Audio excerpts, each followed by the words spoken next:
There's a crisis of masculinity out there.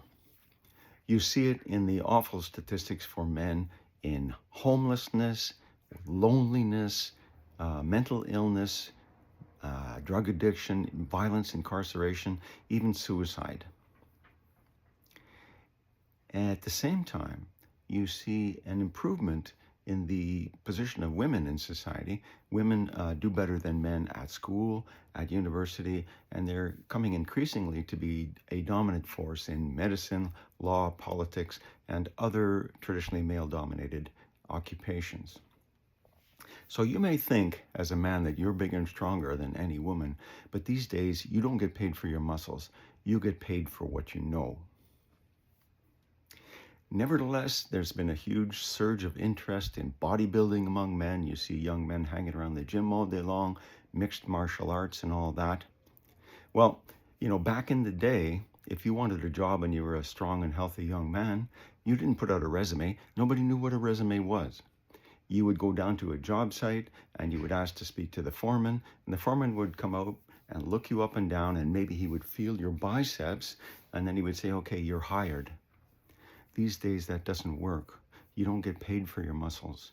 If you're working with muscle power, probably you're getting a low pay. And all of this contributes to a sense of anxiety about the diminution of male status in society.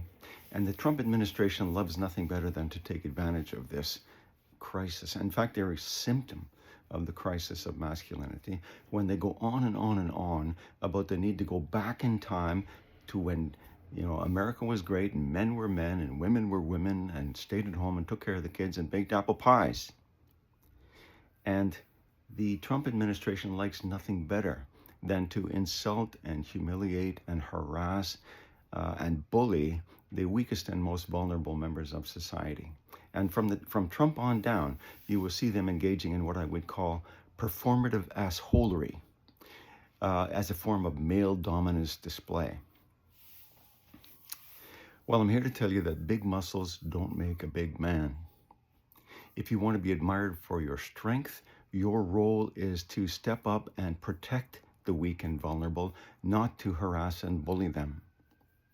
If you want to be a real man, maybe think about adding value to your family, or adding value to your relationships with your loved ones, or to your community as a whole, or maybe think about making a positive contribution to human flourishing as a whole, because that's what it takes to be a man today.